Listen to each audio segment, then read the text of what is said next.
Jordan Shusterman of FOX Sports MLB and Céspedes Family BBQ returns to the show to talk about his Mariners here on the Locked On Mariners podcast. Let's get into it. You are Locked On Mariners, your daily Seattle Mariners podcast. Part of the Locked On Podcast Network, your team every day.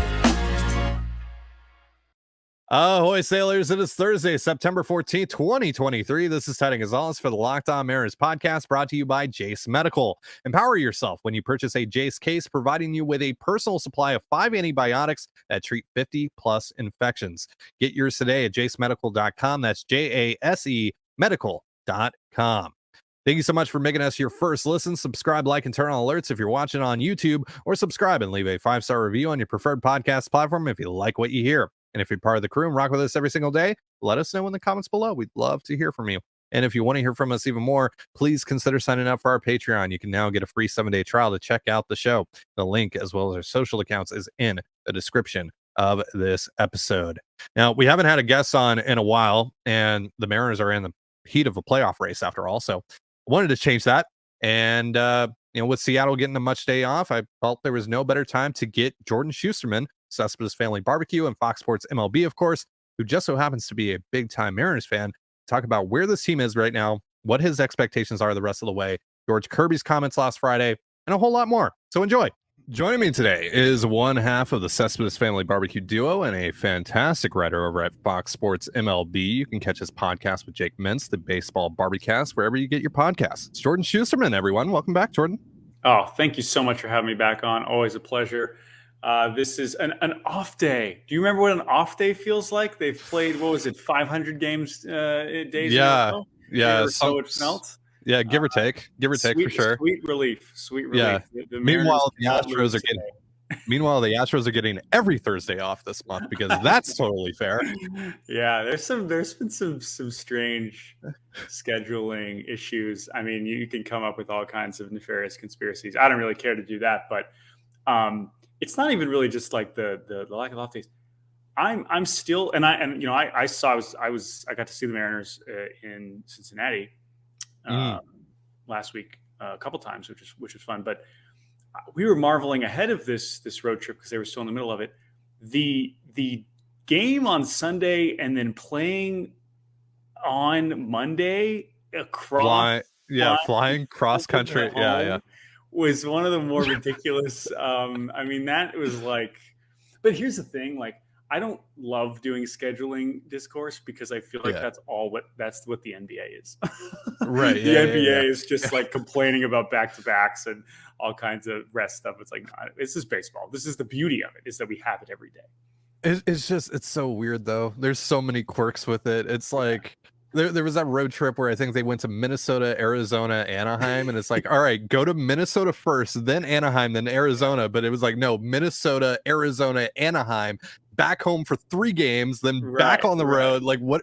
It's bizarre, but also it's like, remember, like, this is kind of just the nature of the Mariners, right? Like, there's no there's no travel for them that's ever going to look like it makes a whole lot of sense. Right. So, it's the same thing with the Seahawks, right? Like, we always have this discourse around the Seahawks, and it's like, well, they can't move. Yeah, but it's a lot different, when you at least you have multiple days between this stuff. So it's true. But I it is funny. But this stretch is especially interesting. But again, like I say, that's the nature of it. But like, I've made this joke a few times, but especially with the Mariners over the last month or so. And I'm sorry, I'm just taking this off track. Whatever, we can get back to whatever you plan to talk about. But like, one of the most incredible things about watching them over the last month is they have not really gotten their ass kicked at any time, right? They haven't really had like a normal, just a good old fashioned L. Not a lot of those, right? It's been just the most dramatic, ridiculous, embarrassing sequence of errors and mismanagement and whatever. Like, I would love a good, 6-1 ass kicking. Just like I could tune out. It's fine. Like, no one feels like you lose, right? Like, it's baseball. It's not college football where you lose one game and your whole life is over, right? But not to Mariners Twitter. That is, I know, but that's what I always try to get back to. Is just like, that is the beauty of. I mean, you think about earlier this week, right? Like that loss on Monday, which I thankfully did not stay up for. I tapped out of that game early. I had a bad feeling early on. I was like, you know what? I'm going to skip this one. But like, see, and you get my pain, by the way, because you're also Eastern time zone, right? Yeah. So you get my pain. And I've talked about this many times. Like that's just how as I became a Mariners fan, I was like, because I like staying up late for the games. I like watching the West Coast games. So like that's just become my routine. So I'm never really going to complain about it. But now as I've become an older, and I'm like, oh, it's not quite as easy to stay up until 2 every single night. Now pitch clock has certainly helped that. But it is just an amazing thing about baseball where like you just have a loss like that and you're just like, that was the worst thing that's ever happened to me.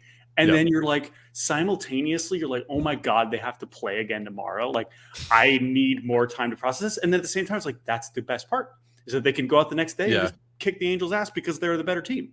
And we're all fine. And so I know that we all want to log on and just lose our minds. And I get that. And I'm not going to tell people how to be fans, but that is the thing that I have grown to expect, kind of accept and realize, especially during this run where they've had so many ridiculous losses, even while playing super well. I'm just like, they're a good team and they're going to play tomorrow. So whatever. It's the best and worst part about baseball because it's like, you have a loss like that, and it's like, how do they recover from this? How do you recover from this? How do you go play baseball the next day? You just go do it. And that's the thing too, right? It's like you just get to run it back, right? Yeah. Cool, great. But at the same time, and the reverse of that is hanging on for dear life yesterday, and knowing like everyone's looking forward to the off day no matter what. Obviously, the team is, but it's like as a fan, you're like, oh God, like if they lose this, now I got to sit on this and then that extra 24 hours, you're like, oh, this is brutal. Oh my God, blah, blah, blah, right? And it's like, no, right? It's not like a regular season, especially when you're still in it. It's like, no single game is defining anything about the team or any single player. And we just kind of got to ride that wave. It's been emotionally taxing. I'll just be honest with you, as someone that has to podcast about this team every single day. Totally. No, that is, you have no choice, right? Again, I get to kind of opt in. And of course, I watch 95% of the games too. But still, I totally, as someone who for you is more responsible to not conjure up, but just like react in real time. Like, that is a lot. That is a lot to go through. But also, I think we've all said, we said this last year, even in 21, it's like, hey, better this than like pure irrelevance. I would say, absolutely. Like this is still better than obviously what it was for a long time. So. This is significantly better. But like days like yesterday where they're just barely hanging on, and we're doing a post game show no matter what, and it's please win, please win. I can't do this again. Can't do this again. It's funny though. We have gotten emails from, and of course Jake, as a big Orioles fan, he's really experienced this, just launched out of a rebuild, right? I mean, the Mariners, it was a little bit more gradual. I feel like as crazy as 21 was. But this is like, I mean, they're going from one of the worst teams we've ever seen to one of the the best teams in baseball this quickly. And we got an email at some point on our podcast recently. I don't know if it was an Orioles fan, but it was someone just being like, I kind of miss when I didn't have to care about the results of the game. And like, I feel like we've seen that this year with Yankees fans, which I kind of like, but I totally get it. And like, they because they were so average and so like stuck in the middle, they were just like, I don't want to care about the season anymore. Stop pretending like I should care about the season anymore. Let's just watch the kids and stop caring about the wins and losses. There absolutely is some freedom in that, I think. But as we said, this is still better. I mean, as much as it is exhausting, it is still way more fun. Yeah, I did really like enjoy like 2019, when it was just like Tim Beckham and Edwin Encarnacion. It was just super cracked and who cares what happens? Those first few weeks. Oof. I mean, that is the first few weeks of 19. And I know then it was like quickly painted as like some sort of collapse. I was like, no, this team stinks. Like this was terrible. Who cares? Like this is hilarious. Like that's what made it so great. At the start of the year was like, this team is terrible. That stretch, but that 3-week stretch, like the Vogie and like that was absolutely like Domingo Santana. Of course, like absolutely like some of my favorite Mariners like stretches of my entire fandom, which stretches back whatever 10, 12 years. So now they're better than then, though. Now they're actually good. Now they're actually good, and I would prefer having that than the Tim Beckham Mariners for sure. So you love Felix Hernandez. We've talked about this. He's the reason you became a Mariners fan. I even tried to get you on ahead of Felix weekend, but I guess you just had to get married that very same weekend. That was a real me guy move, doing that, really taking the attention away from King Felix. I felt bad. It was probably like the one event, like there's totally an alternate reality where I would have just like flown out to Seattle for that, right? Right, yeah. But not that weekend. So yes, I did get married on the Sunday of Felix weekend and Mariners Orioles. It was a funny time. Well, I've told you this, off air, but congratulations again on that. I assume you went back to watch the festivities from that weekend. Yeah, so totally. Didn't want the games were terrible. My understanding is at least I got to watch Friday. I got to watch the whooping on Friday, which was great. There you go. Yeah, the Saturday and Sunday ones.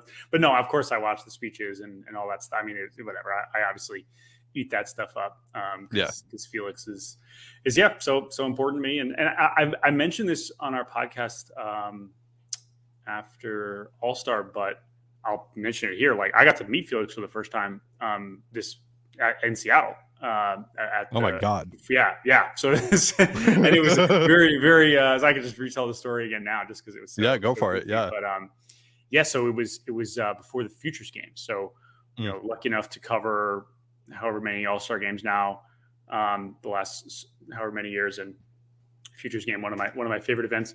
And one of the cool things about the Futures game is they bring in a lot of the coaches are like a bunch of former players, usually from the city and from this, city of the team that's playing there, whatever. But even in like Cleveland, I remember Griffey has just like made it a point to show up. I remember very vividly in the 2019 Futures game when I got to be in the dugout during the game, which was a crazy situation. Griffey hanging out with, brace yourself for these names. Well, Kelnick was there, so that's one. But Evan White and Justin Dunn were like chopping it out with Griffey. And they were just like, holy crap. And Kyle Lewis. Oh, yeah. Yeah, Kyle Lewis was there, yeah. It was quite the look. But anyway, the point is Griffey's been part of that. But Felix was a part of the coaching staff or whatever for one of the teams for the Futures game. And so on field, like way before the Futures game on that Saturday, and I saw him and I was talking to Kevin Slowey, who's with the PA now, and he's one of our favorite people in baseball. He's been really good to us. And he knows that like Felix is my guy. And Felix was standing with Dan Otero, a random former reliever who was also was also just like part of the coaching staff for some reason. Did not expect to get a Dan Otero shout out on the show today. But... Exactly. And so and I said, and so Felix is standing in the dugout next to Dan Otero, right? Mm-hmm. Dan Otero, wow, what a shout out. Anyway, so Kevin's like realizes like, oh, like Jordan is looking like Felix, and he's like, oh, do you want to meet him? I was like, yeah, like Dan Otero is so important to me. Like you have to introduce me to him. and so he basically, and he, Kevin's perfect. So he totally took the cue. So he like took me over to Dan first. They're like standing next to each other. He's like, oh, Dan, this is Jordan. Felix, it's nice to meet you. I was just like, oh, Dan, great to Felix. Hey, good to meet you, man. So I just had to like, and it's one of those things where it's like, great case of don't meet your heroes, right? Felix was awesome. This is not like, oh, it was a bad interaction, but it was like, what do I gain out of meeting Felix Hernandez, right? I don't need to tell him that he's the most important baseball player in my Mariners fan. I'm like, he hears that, oh, you're my favorite, blah, blah, blah. Like that is not going to, be an interaction that I will guarantee to look back fun on. So basically we just like chopped it up about him being a coach. And I was like, oh, like, what's your mound visit strategy going to be? Like, and he was joking about how like I was like, yeah, like go out there and just tell him to throw strikes. And he's like, yeah, so I do with my 12-year-old. I was like, yes, exactly. And then I asked him something about how he should get ejected. He should be like the first ever Futures game ejection. And he told the story about getting ejected. I think he said he only got ejected once in his career, which is a funny thing. And then I went back and found that story. So it was a brief little thing, little chopping it up.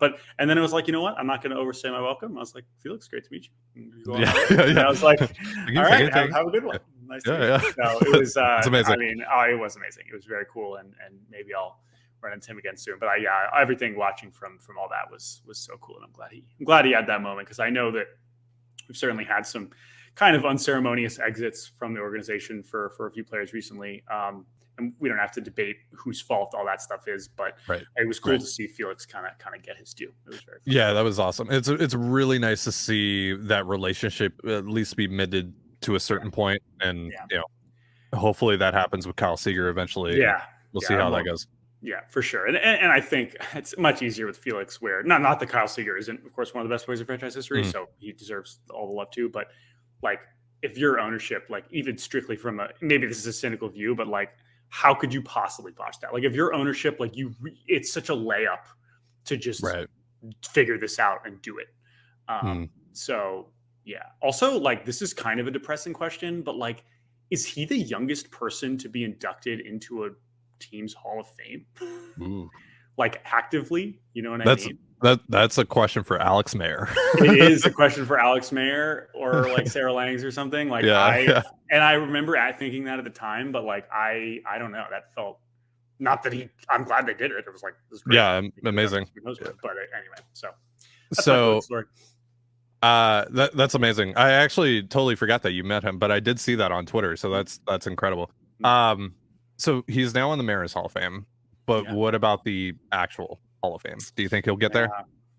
Yeah, it's interesting. I think now when you talk about Hall of Fame, it's kind of impossible not to think like you have to consider how the voting is changing and just think about who's going to be voting and how we'll be thinking about pitchers in particular once he is on the ballot, which is not that long from now, right? I think it won't be this year, but I think the year after that, which just seems insane. But if 2019 was his last season, then I think he'll be on the ballot in the next few years. So yeah, I mean, I don't see any way he's going to be first ballot. But I think it'll be an interesting case. Like, I haven't dug into it that much yet. And I'm obviously the most biased person you could possibly find. Yeah. So like, to me, like seeing him get his love in Seattle is kind of all that matters to me. Like, I am not going to have his Hall of Fame case. It's not going to make any difference to me. Like, obviously, if he gets in and he has more support than I realize, like, hell yeah, I'm going to Cooperstown. Like, that would be the coolest thing ever. But it's obvious it's not going to make that big of a difference to me as far as how I've enjoyed him.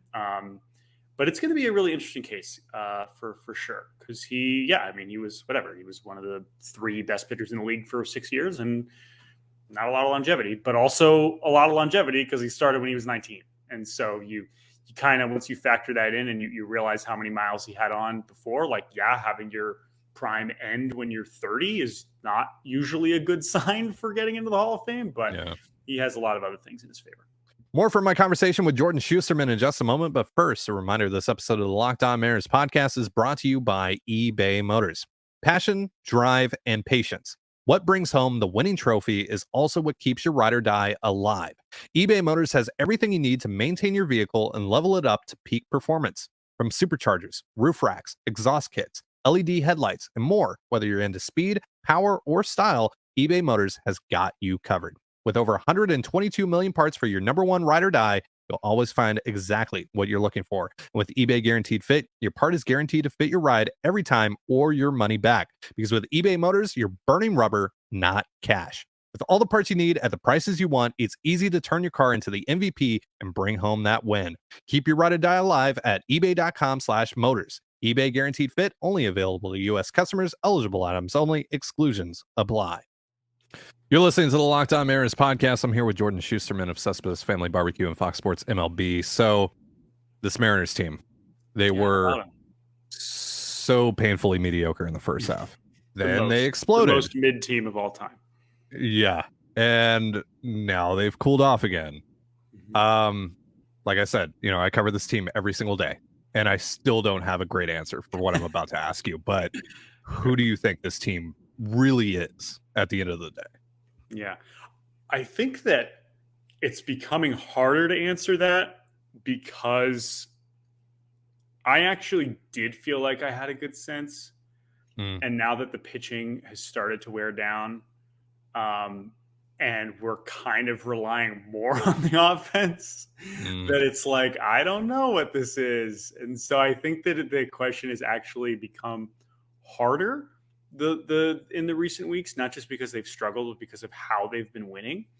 And so I think that is the real challenge. Now, at the same time, I still feel as good about Castillo, Kirby, Gilbert as I would about almost any other postseason rotation, with the exception of maybe 2 or 3. Now, that's obviously jumping a little bit ahead, right? They're not guaranteed a playoff spot and they have to get there, right? But like, even if you consider that in the regular season, like that is still a really strong place to be. And I think that now what we're seeing is, okay, well, at some point, and coming up this weekend, you face a team like the Dodgers, you might have to really do both. You might have to, maybe your starters are going to go 5 and give up 4, and you're going to be happy with it because you're facing a really, really good lineup. Of course, when you look ahead, I mean, also, and that's definitely how it's going to feel down the stretch with Texas and Houston. So we might have to change the standards a little bit in terms of the pitching. But as we've seen with the bullpen, it's definitely getting a little thin. I am a little bit surprised they haven't pressed a few more buttons. Like, I thought we'd see Prelander, Baroa by now. I think we probably still will. And I know we can, think back, oh, well, if they only had Sewald, like, listen, Sewald will be blowing some of these games too. I love the guy. Part of me wishes he was still there. I totally understand why they made the trade. I do think it was a healthy move, for the organization. But, this bullpen was getting run into the ground anyway. If they still had Sewald, he'd be gassed at this point too, right? We kind of expected that with Munoz and Brash. And it was really good to see how good Brash looked. That was, if there's one huge positive to take away out of this, because I know Munoz has been, really shaky, even though he's still, the velos seems like, especially in these higher leverage spots, is like, that's there. And that wasn't there in the first half of the season.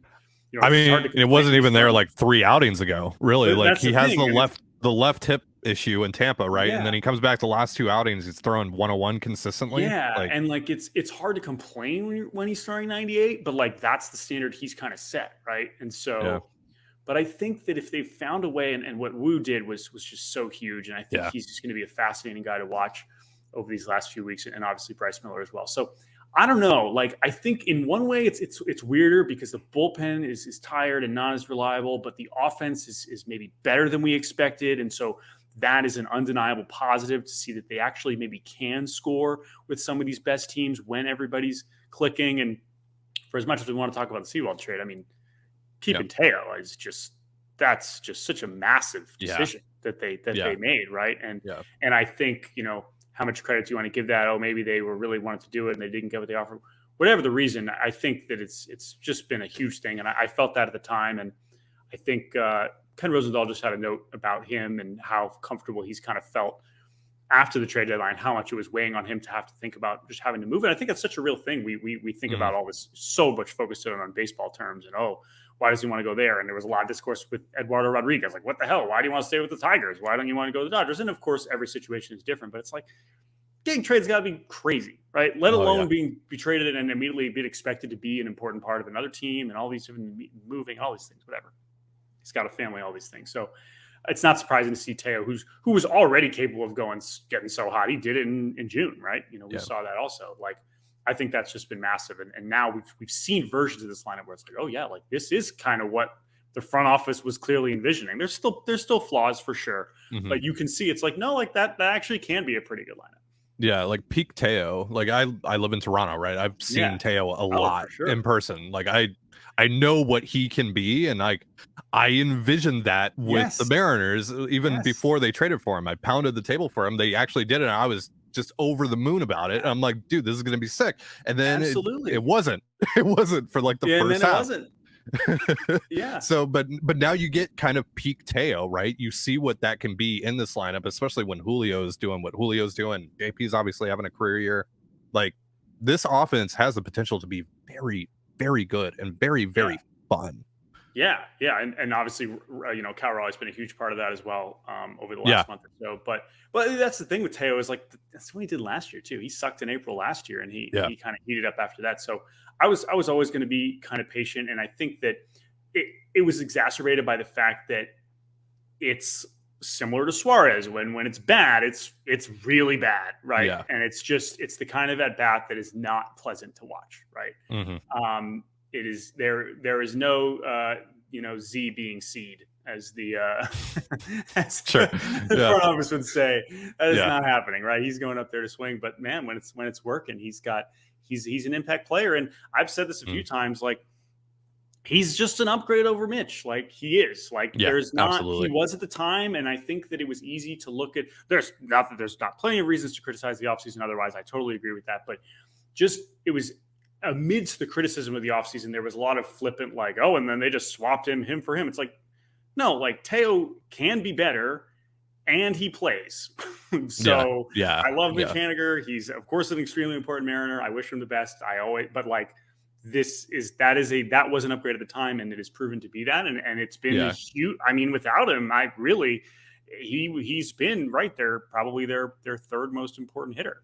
The people that said, like, oh, he's a lateral move from Mitch just drove me insane. Even like the Colton Wong stuff, and I know Colton Wong ended up being like one of the worst players in baseball this year, but to say that he was like a lateral move from Adam Frazier was ridiculous in my mind too. No one listen, nobody, and you can say, oh, well, that's DePorto's job. He's got to know that Colton Wong is going to become the worst player in baseball. It's like, no, nobody looked at the Colton Wong side. And that one, you at least could have made more of an argument that it was a lateral move. And even still, no one would have thought it was going to go that bad. So that one, like, that it didn't work. And honestly, even if it was a lateral move, that would have been amazing compared to what we got. Totally. We would have taken Adam Frazier so fast. Oh, my God. It's so true. So we go into September with all these teams at the top of the AL West and all these games they have against one another. And it's like, man, this is going to be awesome. This is the best division race in baseball. But so far, it's been an absolute mid-off. The Mariners, as we've talked about, have been scuffling. The Astros have lost a couple of bad series. The Rangers can't stay healthy, and their bullpen is a mess. What do you make of all this, and how do you think it plays out? Yeah, I think performance-wise, it has certainly been a little middling in the last couple weeks, but still, when you look at the players in these lineups and you look at who's playing, this is not the NL wildcard race. These teams are still, all three of them, right? Obviously, Houston, don't have to explain how good they can be when they're at their best. I still expect them to win the division. I still expect to see them in the World Series again, whatever. But even Texas, who's been going through it in all kinds of ways that they're in hell. They're in baseball hell. They're in a bad place, and they've won 5 in a row because their offense is that good, and Corey Seager is that good, and Semien is that good, and Mitch Garver has a 930 OPS, and Nathaniel Lowe's awesome, and like, they're gonna get Adolis back and Josh Young back and stuff like that. Is a freaking lineup, okay? They may have all kinds of issues on the mound that might sink them anyway. There are clear flaws with these teams, right? Like, Houston's pitching is clear, at least starting pitching is clearly not as reliable as they had hoped. That's still pretty good, right? When it's going, Fromber, Verlander, whatever, but like, Javier step back. Brown is kind of a wild card, very talented, whatever. That's the weak spot. Texas, I don't have to, whatever, we know. And then Seattle, it's they're the most mercurial on both sides, right? We're seeing all kinds of stuff. We know how shaky the back, of the bullpen has been, and then the offense sometimes just looks horrible, right? Because they have enough guys in the lineup that like to swing, and so when it's bad, they really like to swing. They sure like to swing, right? And so when it's working, it's a hell of a time. But that's the thing. But at the same time, I still that, like, yes, they're clear flaws, but man, when these teams are on, it's not mid at all. They're all on pace to win 90 games for a reason. Yeah, and so that's where I still think that it is as exciting, and I still think we are going to get, assuming Houston doesn't, pull away, which I thought they might be, but then you can't play the strength of schedule game. They go and drop 2 to Oakland. So that's the thing. I think it is going to stay tight enough where those last 10 days are going to be every bit as fun and horrible and stressful as we are all hoping / fearing. Yeah, I'm terrified. Sounds like not. It's just like everyone, I understand. I mean, whatever, as I get to talk about the whole league for a living. So like, as far as a neutral goes, like, it's going to be freaking sweet, but it's, if we're not already there, like, Yeah, those last 10 days are going to be nuts. Yeah, but I think the roller coaster of this season has kind of prepared us for this, right? At least a little bit. The whole "it's so over, we're so back, it's so over, we're so back, it's so over." It's the epitome of that. It's literally like this Mariners season has been the epitome of that meme. Yeah, 100%. But like we said earlier, like they get to just go out there and play again. So that's right. That's right. Dodgers are going to kick their ass on Friday. Like, guess what? There's still going to be a half game out or whatever. Like, there's like, that's the other thing.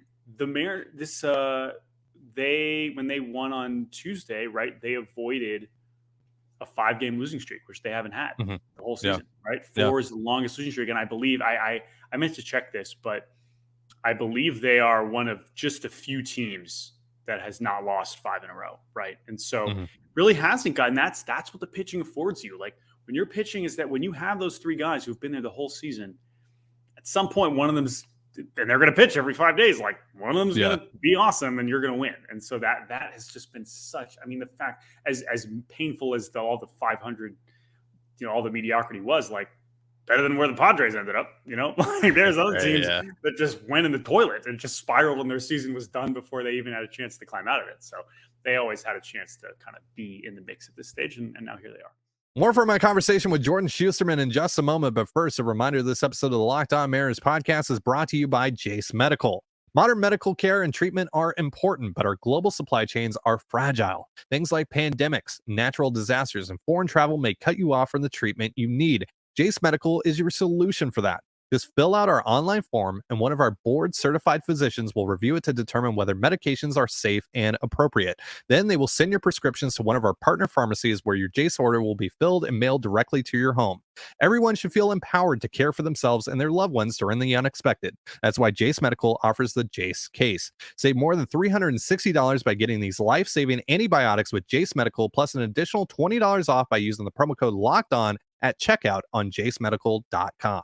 That's JASE medical.com.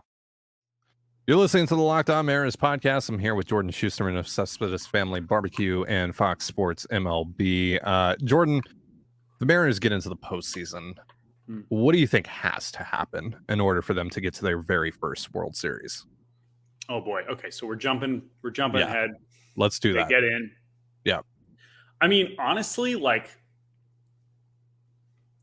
man, that how it shakes out for that first round, whether they win the division or not, could just be a massive factor, right? I mean, I know you're kind of asking me, understandably, I'm sure, about what they need to do, but the path in the American League could just be so wildly different between, right? Like the 3 options here are win the division, and you don't have to play the first week, line up your pitching exactly as you want it, like, hooray, right? We're all fresh. We can all. And by the way, and like you could say this about every team, but if there's a team that could really use those few days off, oh my God, right? After like winning the division, can take a nap. Suarez, could, like all these things, right?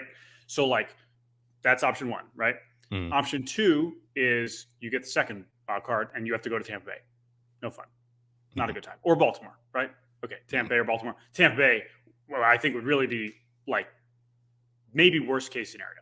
Right? It's not that I'm saying, oh, you should tank to get the sick, whatever. I'm just saying that like that would not be a good thing. Tampa Bay has been the best team in baseball at home this year, and I don't have to explain to you why the Rays are good. So that's an option, right? And then the third one is like sneaking in at the very end here, and you're the 6th, but you go to Minnesota. It's like, oh, Minnesota. They talk about postseason failures. Mariners are like, I mean, I think we've had this debate. I don't know if did we do this on here? What's worse, not being in the postseason for 20 years or losing 18 straight playoff games? Yeah. Right? Like I mean, they're both miserable. So it's both really bad. It's both really bad. Really bad. Really bad, right? And Minnesota is a very interesting. They are more now pitching centric. And that's an interesting team. So, but those 3 paths are very, very different paths, right? And so, and in the scenario too, where you're sneaking in, you're probably all hands on deck for that last stretch, and maybe you can't line up your pitching, and now you're worse off for the so.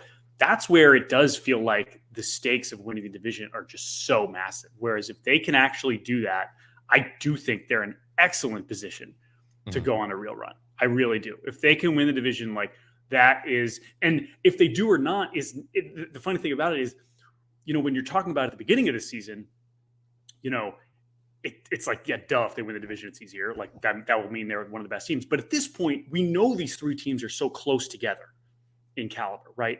And so it is going to be about the path. It is going to be about how they're set up. And so I think that they, because of how they're built, would be just so benefiting of winning versus, that first path. So I know it's a bit of a cop out of the first half of the answer. Other than that, I think that it is going to take a little bit more stability, maybe an unlikely bullpen addition, whether that is Baroa. I don't know if there is someone else. Casey Sadler, like, I don't know what his status is. I don't know how hard he's been throwing. I know he's at least been pitching. Like, I think they're going to have to get a little bit of a boost in that sense, unless Brash could just kind of turn it back on to the best version of himself. And that's the other thing. And then on offense, like, you just really have to hope that Ty and Suarez do not revert to first half versions of themselves, because that's when the offense really because at this point I'm really not worried about obviously Julio or Cal or JP. Like, those dudes have earned it, and even Teo, right? Like, Teo's going to strike out 4 times in some of these big games, but like he is going to make an impact, right? Yeah. But it's those guys where when it's bad, it's really bad, and so I would say that those are the X factors in terms of ensuring that they can go in the long run. Yeah, it's who's going to be that other guy, right? And I think you do need at least one of Suarez or France to not be just an utter black hole in your lineup.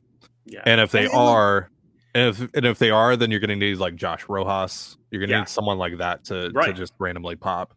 Well, and I would say that's the other thing. And Kalnick is an interesting. He immediately got hurt again, but like, who is? I guess Cal is kind of this, but who is another left-handed bat? Maybe it is Mike Ford. Who knows, right? Like, he's clearly proven more than we ever could have expected, right?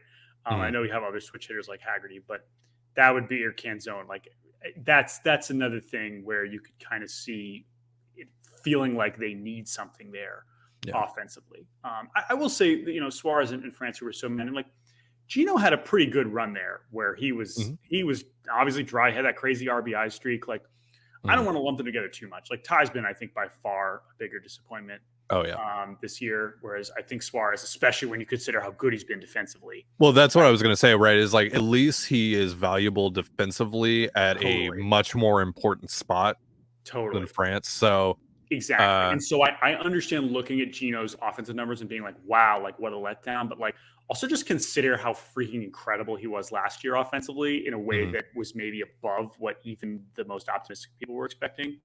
So he's kind of ended up, like, if I'm like doing grades for the season, like, Gino's still getting like a B or a B minus, if not even a B plus, because of how good the defense has been. Whereas Ty, it's like, come on, dude. So that is where I would say the disappoint or most important, I think. So last Friday, George Kirby obviously made some comments that got national attention. I don't think anyone is denying that it was a bad look for everyone involved and that he shouldn't have said what he said to the media. But he's young, emotions are riding high. That road trip was a nightmare for the team. He was sick and had to be pushed back like a week before that. There's a lot of important context here that I think people, and specifically former players and even current players, are kind of glossing over with this. And he's owned up to it. He's apologized. He's moved on. The team's moved on. Whatever. We've talked about it on the show. I know you've talked about it on your show. I really appreciated your comments on that. But if you would be willing to reshare your thoughts on it, I know our listeners would love to hear them. Sure. Yeah, I think where I'm at is, and you prefaced it well, right? I think we're all in agreement that like this is not a smart thing to say publicly. I think the context of trying to understand why he would say something like this is pretty important here. And I think that Ryan Divish has done a good job of kind of getting out there and be like, listen, like, this dude takes being not awesome very poorly. And that's not an excuse for it. But I think what he ended up saying, which is, I didn't need to be out there anymore. I'd throw 90 pitches. I actually think what he really was trying to say was, I am pitching poorly. And remember, this is an outing where he walks the leadoff guy, hits a batter, and walks another guy in the first inning. George Kirby walked 6 guys his junior year at Elon. Okay. Yeah. He has the lowest walk rate, like the highest strikeout per walk rate almost in Major League history. I don't know if he still has that. Like, this dude does not issue free passes. Okay. Now, you say, oh, okay, whatever, you struggled, deal with it, own it up. the real disconnect, and I think what expanded the disappointment with this, and I think was what Scott Service was getting at, is how it impacts other people, is that from Kirby's perspective, he was thinking, I am not good enough. When he's saying, I didn't need to go any farther, he's saying, I shouldn't have gone any farther because I'm not pitching well. Right.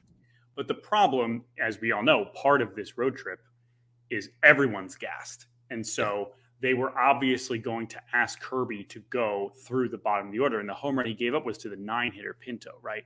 And so you can understand logically where Scott is trying to avoid the bullpen as long as possible. He trusts George. He wants to go there.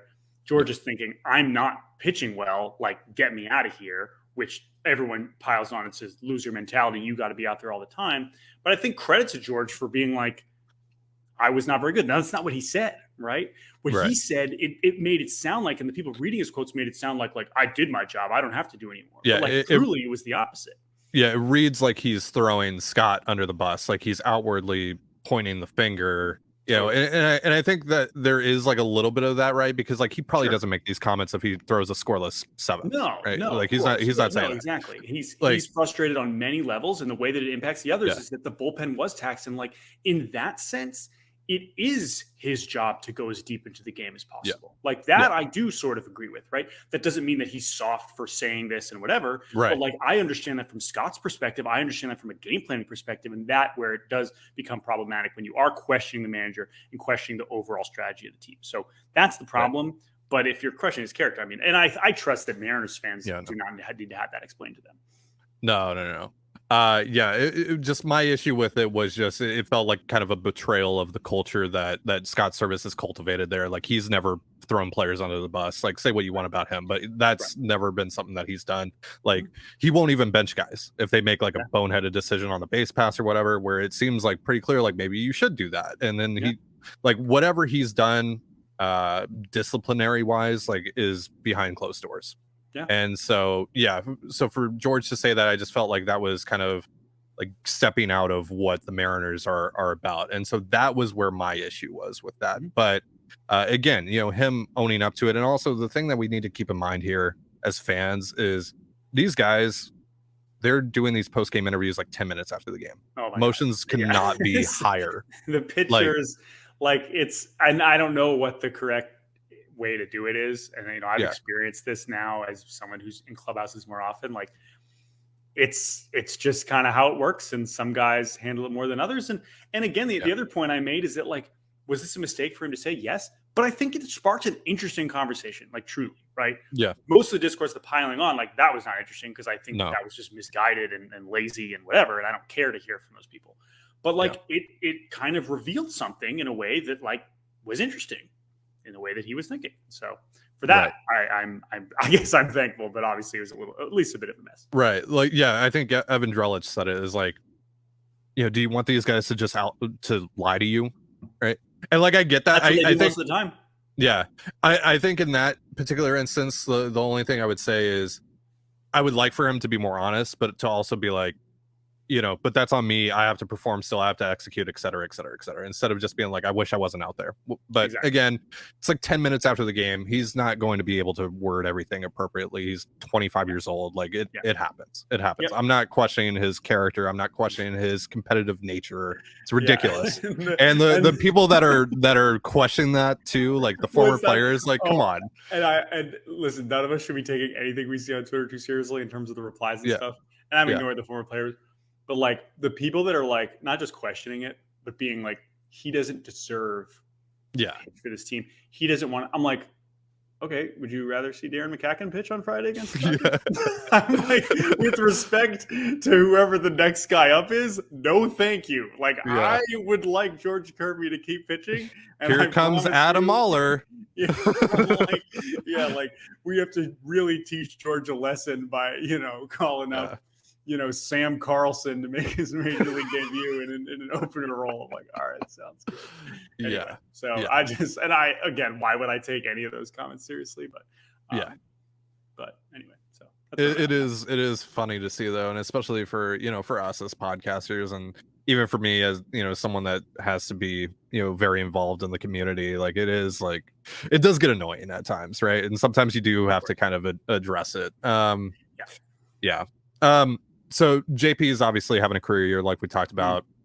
A lot has been made of his time spent at Driveline this offseason. Your colleague over at Fox Sports, Ken Rosenthal, even talked about this a little bit on the broadcast on Saturday. Driveline isn't a new thing, and it's definitely not a secret around the league. I know a lot of great players, go there and have been going there for a while, but you talk to a lot of players and teams, so I'm curious if you've heard more people take notice to what Driveline has done for guys like JP, and if you sense more of an openness from clubs to allow players to go outside of the organization to make significant changes to their mechanics. Totally. I think that what is so interesting about what happened with JP is so much. And I was actually just, I'm just going to go ahead and spoil this, that I'm writing the Mariners comments for the BP annual this year. Nice. So I've just started. This is the third time I've done it. And I was just working on JP's already. And the thing I was thinking about a lot is so much of the kind of technological advancement that we've made in terms of player development has been on the pitching side, right? So many guys going to places like Driveline, places like Tread, whatever, to throw harder, learn a new pitch, whatever. And the hitters have not had as much way to kind of fight back, right? And I think that that's still true to some degree. But I also think that a lot of what we've seen on the hitting side, hitting development, what gets a hitter better, is a mechanical thing and a launch angle thing. And that gets simplified somewhat, but it's basically, how can I get myself in the best position to swing at certain pitches, right? Whereas what happened with JP, like bat speed training and upping your raw power grade when you're 28 or whatever he has done this year, that's what's new, right? And that's where you're fighting back, kind of fighting fire with fire, where it's like, okay, you can add 3 ticks on your fastball.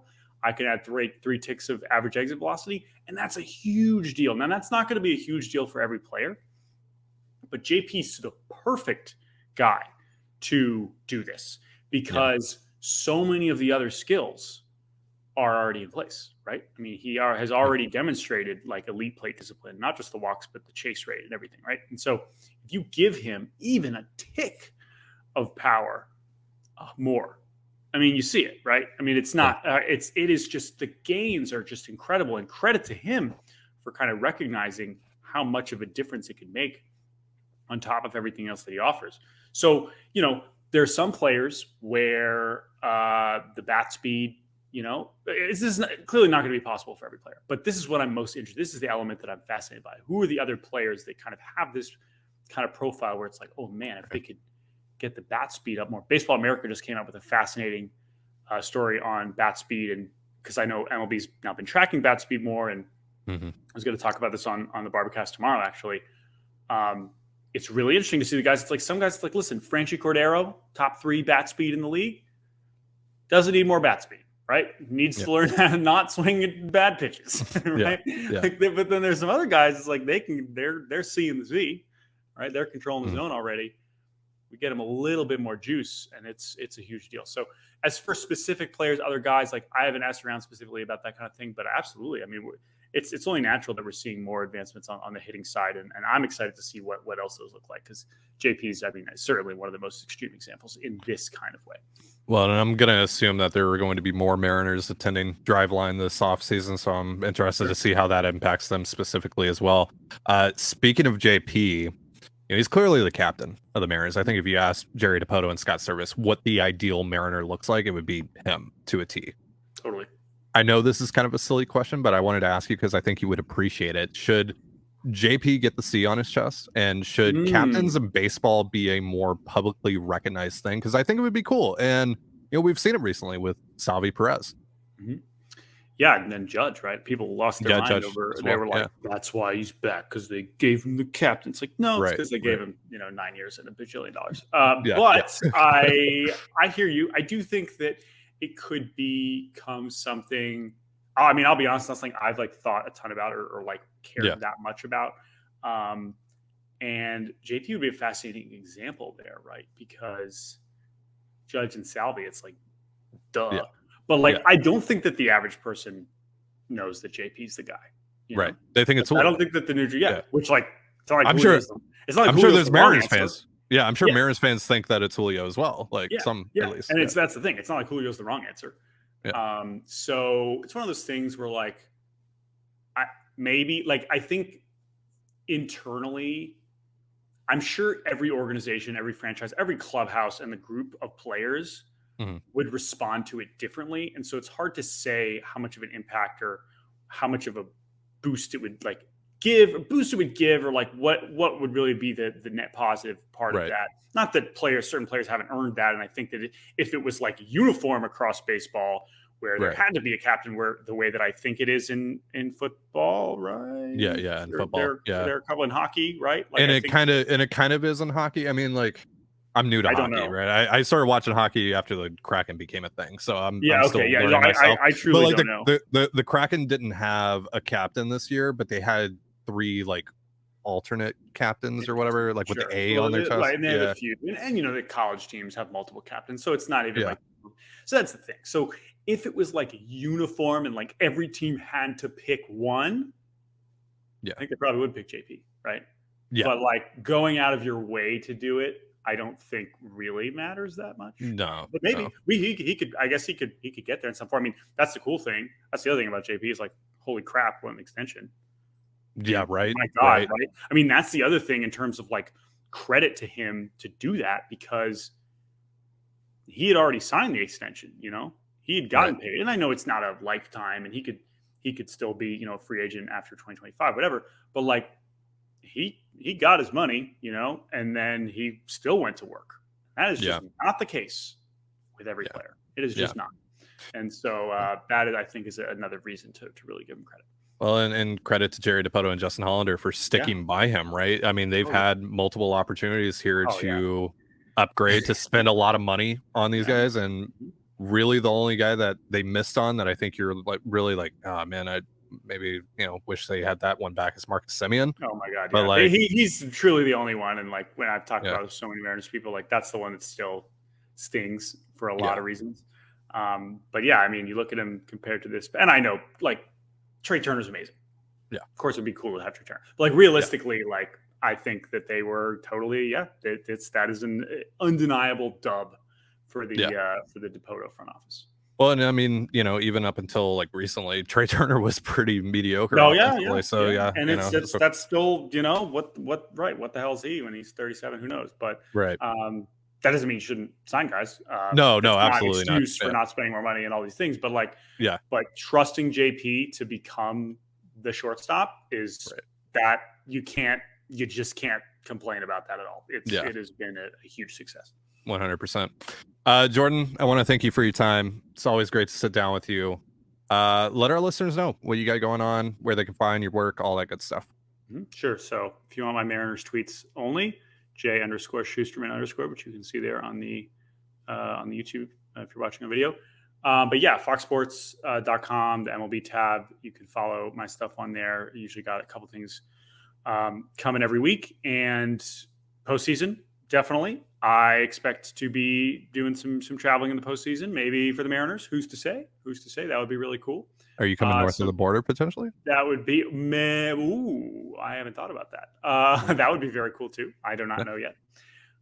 So hopefully some postseason travel, and then the podcast, which is my favorite part of every week.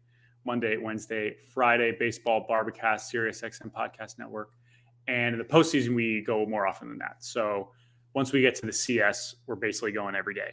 So as much reaction stuff as you can get, we go late nights so that we more basically what you get for Locked On Mariners, except for like all the best postseason games. So excited to kind of get into that rhythm. And if I had to, we had just launched our podcast basically a year ago, and so I had to hop on here last year after the Mariners games, and that was a real treat. Well, it was for the Toronto series, but it was. So I had a great time after the Toronto series. I bet you did. But yeah, so looking forward to all that. I mean, those are the main things, and yeah, that Céspedes BBQ. We're still firing off those tweets, and we're still calling it Twitter. Yeah, 100%. Never changing. Never changing. Nope. Thanks, Jordan. Absolutely. Appreciate it. Man. And that's going to do it for our show. Thank you so much for joining us here on the Locked On Mariners podcast. I've been your host, Teddy Gonzalez. Be sure to give us a follow on Twitter at @LO_Mariners. You can follow me at Dane Gonzalez, that's DANEGNZLZ, and my co-host Colby over at CPAT11, that's CPAT11. You can also find all that stuff in the description of this episode. Thank you again for making us your first listen. Have yourself a beautiful baseball day, and we'll see you next time. Peace.